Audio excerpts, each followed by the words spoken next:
população. As cruzadas tinham feito surgir grandes cidades, a riqueza circulava por toda a parte, mas a população aumentou muito e começam a surgir grandes fomes. E em 1348 alastra por toda a Europa Ocidental uma epidemia terrível, a peste negra. A peste negra matou, em certas regiões, cerca de 1/3 da população e teve efeitos sociais muito importantes, porque os trabalhadores que aceitavam trabalhar nos campos já não eram muitos, agora com a peste negra são ainda menos e eles deixam de querer servir pelos regimes antigos, que era o trabalho a bem fazer, quer dizer, trabalhava-se o ano inteiro em troca do bem que o amo lhes quisesse fazer. Isso significa trabalhar em troca da subsistência. Agora o trabalhador já exige que lhe deem dinheiro pelo seu dia de trabalho. Chama-se isso um ganha-dinheiro. Era uma palavra odiosa, o ganha-dinheiro. Corresponde, é claro, ao proletário de hoje. E eram pessoas que, se não lhes pagassem, não trabalhavam. Isto hoje pode parecer-nos estranho, porque é a regra absoluta, mas na Idade Média não era assim. No século XIII e daí para trás, as pessoas trabalhavam sem qualquer salário, apenas em troca do pão que comiam. Além da peste, a guerra. É um século ensanguentado por grandes revoltas dos camponeses contra os seus senhores, pelos saques dos castelos e das abadias, pela guerra dos flamengos contra os franceses, pela guerra dos turcos contra os cristãos e pela guerra dos 100 anos entre a França e a Inglaterra, uma guerra que começa em 1337 e que vai durar 100 anos. É claro que Portugal não escapa a essa enorme crise.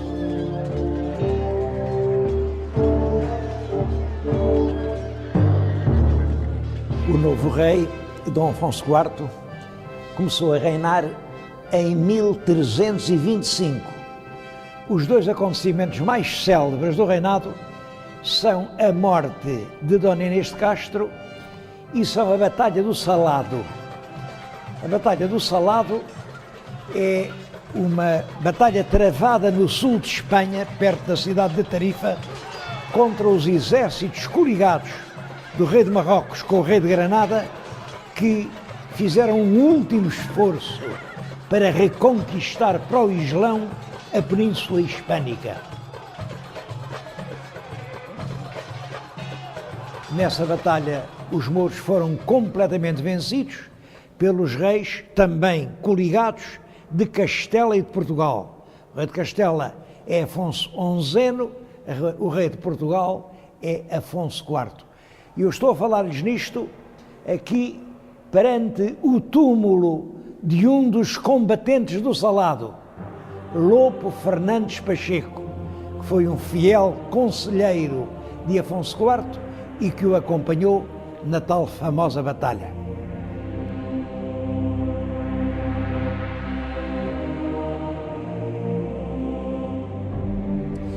A morte de Inês de Castro deu-se no ano de 1355. Esse é um dos episódios mais famosos de toda a história de Portugal. E é possível que essa celebridade se deva a dois factos. O primeiro é a atenção que Camões lhe consagrou nos Lusíadas. O segundo é aos grandes túmulos que o rei Dom Pedro mandou construir. Muitos se lembrarão ainda daquela estrofe célebre: estavas, linda Inês, posta em sossego, de teus anos colhendo doce fruto, naquele engano d'alma ledo e cego, que a fortuna não deixa durar muito. A verdade é sempre diferente da lenda e, neste caso, a verdade é a seguinte. O infante herdeiro do trono, que era Dom Pedro, vivia já há anos maritalmente com uma dama da alta nobreza galega, Dona Inês de Castro, e já tinha 3 filhos dela. É até possível que já estivesse casado com ela.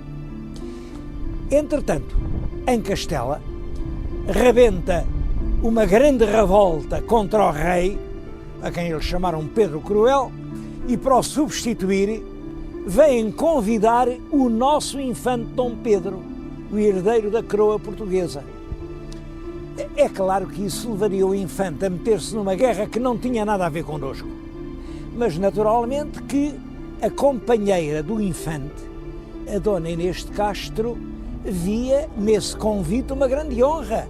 Por esse caminho, ela chegava a ser rainha de Castela e, portanto, certamente, ela aconselhava o companheiro a aceitar o convite.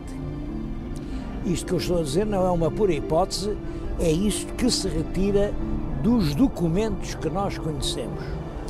O rei Dom Afonso IV não concordava com uma intervenção portuguesa numa guerra com a qual nós nada tínhamos que ver. E ele não queria que o infante se metesse na guerra dos espanhóis. É por isso que ele manda executar Inês de Castro, a conselheira do infante. Como calculam, o infante Dom Pedro não se resignou a perder assim a mulher da sua vida, a mãe dos seus filhos. Revoltou-se, o país entrou numa onda de violência, até que Dom Pedro sucede no trono ao pai, declara solenemente que Inês era a sua esposa, que os filhos do casamento eram filhos legítimos e mandou lavrar os mais belos túmulos que até hoje se fizeram em Portugal. No interior do mosteiro de Alcobaça está Inês em frente de Pedro. Os anjos sustêm-lhes as cabeças e parece que eles aguardam a hora em que vão soar as trombetas do juízo final. Quando isso acontecer, os mortos vão ressurgir dos seus túmulos. Eles vão abrir os olhos. Inês vê em frente de si Pedro. E Pedro, a primeira palavra que vai dizer é Inês. Num dos túmulos há uma legenda que diz: até ao fim do mundo.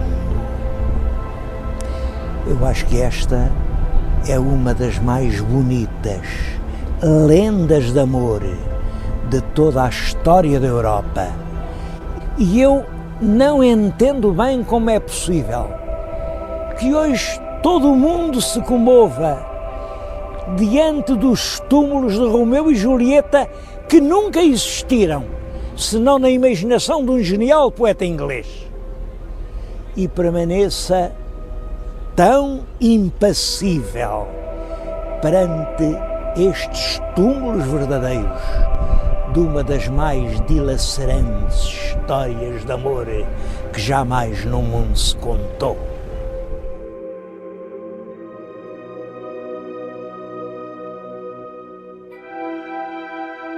A Dom Pedro sucedeu o filho, Dom Fernando, que ocupou o trono português desde 1367 a 1383. Portanto, durante 16 anos. Foi um curto e triste reinado. Foi a propósito deste rei que Camões escreveu nos Lusíadas: o fraco rei faz fraca a forte gente. O país estava profundamente dividido entre grandes